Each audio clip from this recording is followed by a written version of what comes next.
मसलों की कमी नहीं है। और अगर मैं ये कहूं कि ये मसले पिछले 10 साल की पैदावार है तो गलत होगा कहना। ये मसले 10 साल की पैदावार नहीं है। ये मसले जम्मू कश्मीर का यूटी में तब्दील होना उसकी पैदावार नहीं है। बेशक उस वजह से शायद हमारे कुछ मसले बड़े होंगे, लेकिन शुरुआत वहां से नहीं हुई। मैं इससे पहले जम्मू कश्मीर का मुख्यमंत्री रहा 6 साल। उस वक्त कौन से मसलों की कमी थी? मैं ये तो नहीं कह सकता हूं कि उस वक्त मैं आप लोगों से मिलता था तो कोई मसले थे नहीं आपके। वो छोड़िए, मैं जब वाजपेयी साहब की हुकूमत में इंडस्ट्रीज और कॉमर्स का मिनिस्टर ऑफ स्टेट था, उस वक्त भी आपके चैम्बर के साथ लगातार मेरी मुलाकात होती रहती थी। उस दौरान भी मसले थे। कुछ मसले हमारी जोग्राफिया के नतीजे हैं। हम इस मुल्क के एक कोने पे बसे हुए हैं। हमारा अपना मार्केट बहुत छोटा है। हमारी रॉ मटेरियल बेस बहुत कम है। हम उम्मीद करते हैं कि यहाँ इंडस्ट्री लगेगी, लेकिन जिस इंडस्ट्री के लिए रॉ मटेरियल बाहर से लाना होगा और फिनिश प्रोडक्ट यहाँ से बाहर ले जाना होगा, वो इंडस्ट्री बिना हुकूमत की मदद के वायबल हो ही नहीं सकती। तो मैं एक तरफ से तो अजीब सा लगता है कि हमें इंडस्ट्री को जिंदा रखने के लिए बार बार इंसेंटिव्स की बात करनी होती है, लेकिन कुछ इलाकों में बिना इंसेंटिव्स के इंडस्ट्री को चलाना बहुत मुश्किल है। अब इंडस्ट्री पे जब हम आते हैं तो सही कहा, जमीन भी हमारी, इंसेंटिव भी हमारा, बिजली भी हमारी इस्तेमाल होगी। आबो हवा जब खराब होगा तो हमारा होगा, लेकिन हमारी एंसिलरी इंडस्ट्री नहीं लगेगी। हमारी लगी हुई इंडस्ट्री से जो है किसी तरह का प्रोडक्ट सोर्स नहीं होगा। हमारे लोकल लोग लगेंगे नहीं, हमारा ट्रांसपोर्ट इस्तेमाल नहीं होगा। तो मुझे बताइए ना, उस इंडस्ट्री का हमें क्या फायदा?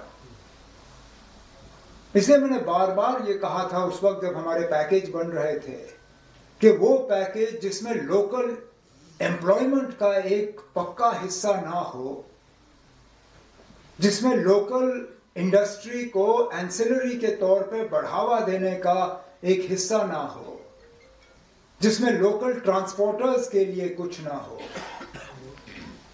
उस इंडस्ट्रियल पैकेज का हमें फायदा नहीं है। क्योंकि हमारा ये जो मैं बात कहने जा रहा हूं वो हम सब जानते हैं।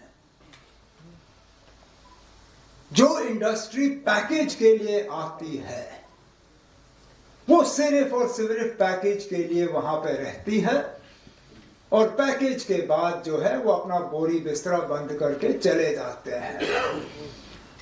रहता कौन है? आप लोग, क्योंकि आप इस जमीन के साथ जुड़े हुए हो। ये आपकी जमीन है। मर मिटना हमने इसी जमीन पे है। इसका दुख दर्द हमें है। नहीं तो कौन सी बड़ी बड़ी इंडस्ट्रियल यूनिटें हमने नहीं देखी। जब जम्मू कश्मीर का अपना खसूसी दर्जा था और यहां मोनोपोलीज और restrictive trade practices act apply नहीं करता था, तब हिंदुस्तान लीवर्स ने इतना बड़ा फैक्ट्री यहां बड़ी ब्राह्मणा ने लगाया था। शायद मुल्क का सबसे बड़ा फैक्ट्री उनका वहां पे था। जिस दिन कानून में तब्दीली आई और वो एक्ट जम्मू कश्मीर पे लागू हुआ, हिंदुस्तान लीवर्स को 2 दिन नहीं लगे यहां से भागने में। फैक्ट्री, मशीन, सारा कुछ छोड़ के यहां से चले गए।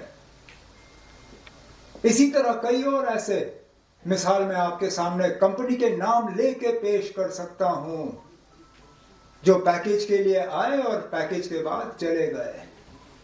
इसलिए हमारी कोशिश होनी चाहिए कि पैकेज जो हमें मिले, इंसेंटिव्स जो हमें मिले, हम उन इंडस्ट्रीज का हाथ बटाएं जिन्होंने मुश्किल दौर में यहां पे सरवाइव करने की कोशिश की,